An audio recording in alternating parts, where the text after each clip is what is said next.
সেই বিয়ে হয়ে আসার দিন থেকে আজ পর্যন্ত এতগুলো দিনের এত এত স্মৃতি এই বাড়িটা ছড়িয়ে।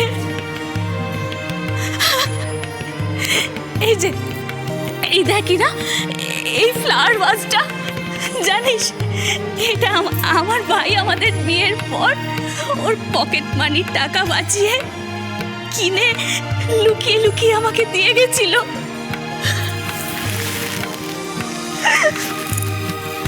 আজ আর ভাইয়ের সাথে কোনো যোগাযোগ নেই, কিন্তু কিন্তু এই ভাসটা দেখ, এটা তো এখনো আছে। এটাকে ছেড়ে কেমন করে যাই বলতো, কেমন করে যাই? আর আর এই দেখ, এই যে এই প্রেসার কুকারটা, ভাঙা প্রেসার কুকার, জানিস তোর দাদা ভাই এটা আমাদের প্রথম বিবাহ বার্ষিকীতে উপহার দিয়েছিল। তখন না আমার ভীষণ রাগ হয়েছিল, কিন্তু আজ বুঝতে পারি এটা কত দরকারি জিনিস।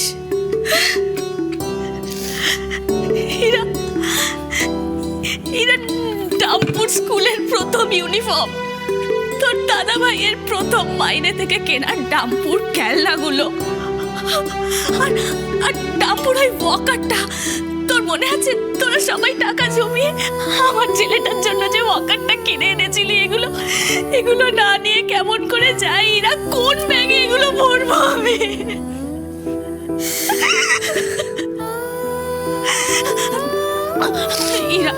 ইরা আমি কি করি বল না ইরা?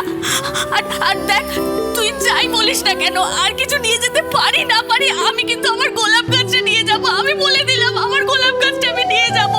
ওটা আমি মেলা থেকে কিনেছিলাম, 12 মাস ওতে ফুল ফোটে। আমি ওটা নিয়ে যাবো রে ইরা, আমি ওটা নিয়ে যাবো। কষ্ট পাস না পিয়ান, কাঁদিস না, চুপ কর চুপ কর। আমি কিচ্ছু বুঝতে পারছি না এরা, আমার বড্ড কষ্ট হচ্ছে, বড্ড কষ্ট হচ্ছে। সব কিছু ছেড়ে যেতে যে এত কষ্ট হবে আমি বুঝতে পারিনি রে। ইরা ইরা কিছু একটা কর না ইরা, প্লিজ প্লিজ। রাত বৌমা, রাত বৌমা, তুমি আজকে বুঝছো তো একটা বাড়ি বিক্রি করে দেওয়া অনেক সহজ, কিন্তু সেই বাড়ির সঙ্গে জড়িয়ে থাকা স্মৃতিগুলো, সেগুলো ছেড়ে যাওয়া তো সহজ নয়। সেগুলো যে সারা জীবনেও বলা যায় না রাত বৌমা।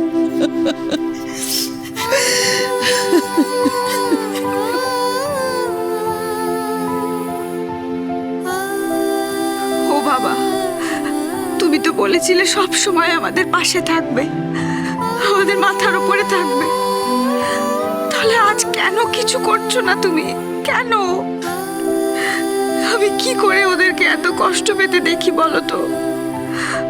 আমার বিশ্বাসটা হারিয়ে যেতে দিও না বাবা। আমি এখনো বিশ্বাস করি আমার পরিবারের সাথে কোনো অন্যায় হবে না।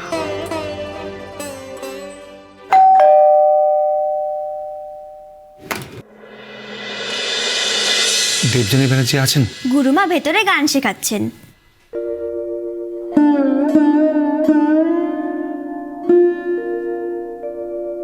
মা,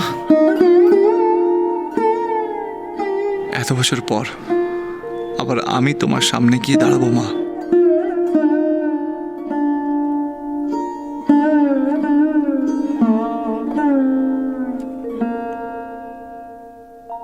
মোরে বারে বারে ফিরালে, মোরে বারে বারে ফিরালে,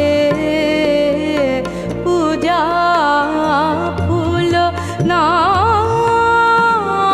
ফুটিল, দুঃখ নিশানা ছুটিল না টুটিল আবরণ, মোরে বারে বারে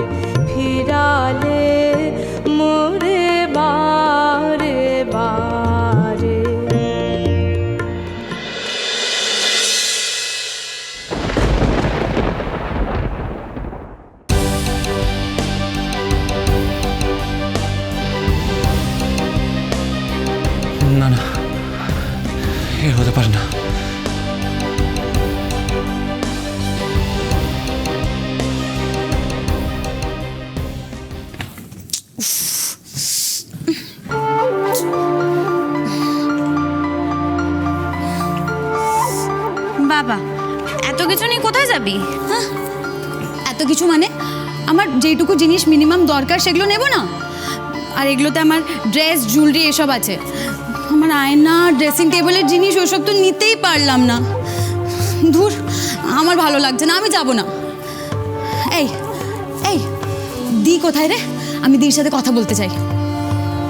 আরে আমার এত ভালো ভালো কস্টলি জিনিস আমি কোথায় নিয়ে যাব, কোথায় নিয়ে উঠবো? কোথায় আর উঠবো? নয় শ্যামদার বাড়ি, নয়তো রাস্তা। কি ইম্পসিবল! তুই আবার ওই বস্তির কথা বলছিস? বলেছি না আমার ওইসব শুনলে গাটা কেরম ঘিন ঘিন করে, একদম ভাল লাগে না, আমার ভয় করে। যাব বাবা, ভয় পেলে তো সত্যিটা তোর মিথ্যে হয়ে যাবে না। গড, তুমি কেন আমার সাথে এটা করছো? তোর গডও আর তোকে বাঁচাতে পারবে না রে। এতদিন খুব বলতিস না এই বাড়িটার কিচ্ছু হবে না, পুরনো বাড়ি, বাজে বাড়ি। আর এখন তুই বোঝ, তোর গডই তোকে অভিশাপ দিয়েছে। Shut up! তোকে বলেছি না এত কথা বলবি না। আমাকে চুপ করিয়ে কোনো লাভ নেই রে ঝিলি, যেটা ভাগ্যে আছে সেটা তো হবেই। চুপ কর, ওইসব ভাগ্য টাগ্য আমি মানি না। এসো। এই এই দি, আমাদের যাওয়াটা কি ফাইনাল? শোন মেয়ের কথা। দি বল না, আমার কিন্তু আর ভালো লাগছে না। এই সত্যি সত্যি বল, তুই কি কোনো জায়গা অ্যারেঞ্জ করতে পারিস নি আমাদের জন্য? ঝিলি একটু শান্ত হয়ে বস। আরে শান্ত মানে, এই তোর এই আকাশ চ্যাটার্জি, ও কিছু ব্যবস্থা করতে পারলো না আমাদের জন্য? ঝিলি, তোর মনে হয় যে যার জন্য আমরা এই আশ্রয়টা খোয়ালাম সে আমাদের আলাদা করে থাকার ব্যবস্থা করে দেবে? আর তুই কি করবি?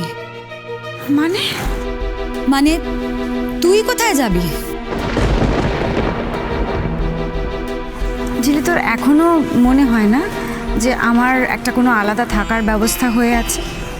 মানে ওই আকাশ চ্যাটার্জি তোদের বাদ দিয়ে আমার জন্য একটা খুব ভালো থাকার ব্যবস্থা করে রেখেছে, এটা তোর মনে হয়, তাই না? সেটা যদি হতো তাহলে এতক্ষণ আমি এখান থেকে চলে যেতাম না? তোর মনে হয় আমি তোদের সবাইকে ছেড়ে, টাম্পুকে ছেড়ে আলাদা জায়গায় নিজের একটা ভালো ব্যবস্থা করে নেব? আমি জানি ঝিলি, তোর চোখে তোর দি খুব খারাপ, কিন্তু তোর দি যে স্বার্থপর নয় সেটা তো তুই খুব ভালো করে জানিস। বল, যা শান্ত হয়ে বস, ভয় পাস না।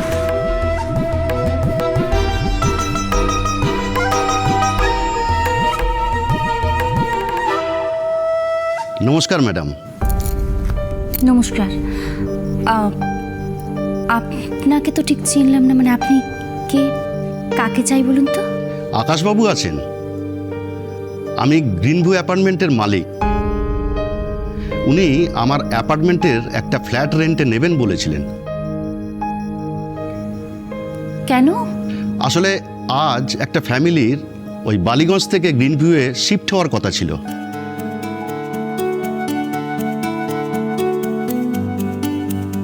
উনি আমাকে অ্যাডভান্সও করেছিলেন, কিন্তু এই ফ্ল্যাটের চাবিটা এইটা মানে কোথায় দেবো, কাকে দেব সেটা উনি কিছু বলেননি। আমি সকাল থেকে ওনাকে অনেকবার ফোন করেছি, কিন্তু উনি ফোনটা ধরছেন না। মেঘনা, তার মানে আমরা ঠিকই ভেবেছিলাম আকাশ ইরাদের জন্য একটা ফ্ল্যাটের ব্যবস্থা কিন্তু ঠিক করেছে। এটা কিন্তু একটা দারুণ কাজ করেছে আকাশদা। কিন্তু আকাশদা ফোন ধরছে না কেন? কোথায় গেল বলো তো? আকাশ ফোন ধরছে না, তাহলে কি আবার বৌদির বাড়ি ছুটলো নিজের মাকে দেখবে বলে? চুপ কথা